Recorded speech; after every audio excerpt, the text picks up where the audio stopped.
దీనికి 2 కప్పుల బియ్యపు పిండికి పావు కప్పు పచ్చెనగపప్పు పౌడర్ అండి. అయితే ఈ బియ్యము, పచ్చెనగపప్పు కలిపి వేయించి పౌడర్ కొట్టుకున్నది ఇది. సాఫ్ట్‌గా, ఆర్గానిక్‌గా ఉంటుంది. పిండి ఎంత ప్యూర్‌గా ఉంటే ఆయిల్ తక్కువగా పీలుస్తుంది. తర్వాత టేస్ట్ చాలా బావుంటుందనమాట.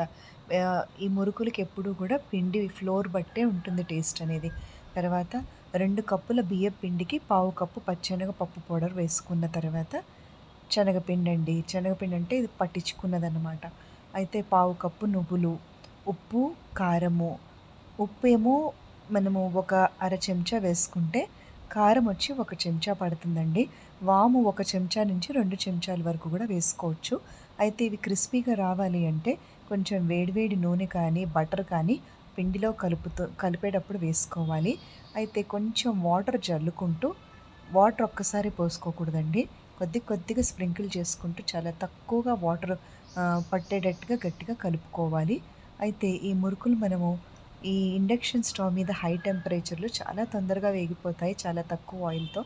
లోతైన మూకుడు కనుక తీసుకొని కొంచెం ఆయిల్ వేసుకుంటే ఎక్కువ మురుకులవుతాయన్నమాట. వెడల్పాటి కడాయి పెట్టినా, పెద్ద కడాయి పెట్టి ఆయిల్ ఎక్కువగా వేసుకుంటే మళ్ళీ ఆయిల్ అది స్మెల్ వస్తుందండి రీయూజింగ్‌కి. అలా కాకుండా మన వెసల్ ఎప్పుడు బాటమ్ లోతుగా ఉన్నది తీసుకుంటే కొంచెం ఆయిల్‌లోనే ఎక్కువగా మురుకులొస్తాయి. తర్వాత ఇండక్షన్ స్టవ్ అయితే చాలా కంఫర్టబుల్ అండి ఇలాంటి వాటికి. ఎందుకంటే టెంపరేచర్ అనేది మన చేతిలో ఉంటుంది గదా! తగ్గించుకోవడం, పెంచుకోవడానికి. ఒకవైపు మనం పీస్‌ఫుల్‌గా ఒక చోట కూర్చొని గూడా ప్రశాంతంగా చేసుకోవచ్చు. ఎక్కువగా మురుకులు చేసినప్పుడు స్ట్రెయిన్ అవ్వకుండా easy and simple cooking method ఇదొకటి. అయితే కొన్నిసార్లు మురుకులు ఏంటంటే అండి, బాగా క్రిస్పీగా రాడానికి ఇప్పుడు ఇన్‌స్టంట్‌గా మినప్పప్పు ఉరద్ దాల్ పౌడర్ కూడా దొరుకుతుందండి. ఆన్‌లైన్‌లో దొరుకుతుంది.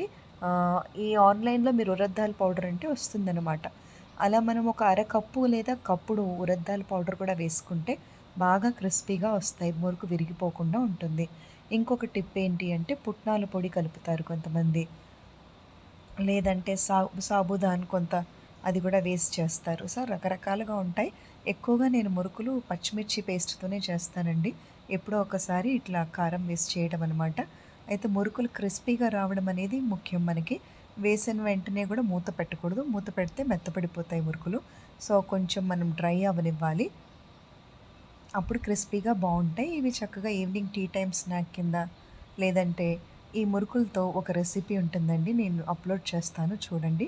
ఒక కప్పు కర్డ్‌లో 2 చెంచాల ఆవకాయ పచ్చడి కనుక వేసి కలిపి అందులో ఈ మురుకులు వేసి నానబెట్టుకొని తింటే చాలా ఈవినింగ్ ఒక రకమైన స్నాక్ లాగా చాలా బావుంటుందండి. నేను ఒక కొద్దిసేపు తర్వాత నేను అప్‌లోడ్ చేస్తాను తప్పకుండా చూడండి. కొన్ని మురుకులు, ఒక కప్పు పెరుగులో కొద్దిగా ఆవకాయ పచ్చడి వేసి కలిపి అందులో ఈ మురుకులు మనం వేసుకుంటే అదొక రకమైన చాలా టేస్టీగా ఉంటుందండి. అది కూడా ఒక స్నాక్ అనమాట.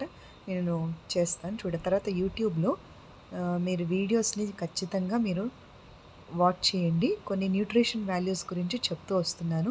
ఈరోజు నేను బ్యూట్రిక్ యాసిడ్ మన పెరుగులో ఉండే ప్రోబయాటిక్ అంటే ఏంటి? బ్యూట్రిక్ యాసిడ్ పెరుగులో ఎక్కువగా ఉంటుంది. అది ఉండడం వల్ల ఎలా కోలాన్ క్యాన్సర్ అనేది ప్రివెంట్ చేయొచ్చు అనే విషయం గురించి నేను చెప్పానండి. యూట్యూబ్ ఛానల్‌లో వీడియోస్ తప్పకుండా చూడండి. తర్వాత ఇన్‌స్టాగ్రామ్ ఫాలో అవ్వండి. ఈరోజు నేను గులాబ్ జామ్ స్వీట్ రెసిపీ చూపిచ్చాను. ఈవినింగ్ స్నాక్ కింద మురుకులు కూడా చూపిచ్చాను. మార్నింగ్ వచ్చి పల్లీ చట్నీ అండి. నిన్న ఒట్టి కారం వేసాం కదా! ఈరోజు ఒట్టి ఎండుమిర్చితో పల్లీ చట్నీ ఎలా ఉంటుంది పచ్చి ఉల్లిపాయతో ఒకసారి చూపిచ్చాను ఆ రెసిపీ. తర్వాత please subscribe my channel. Thank you.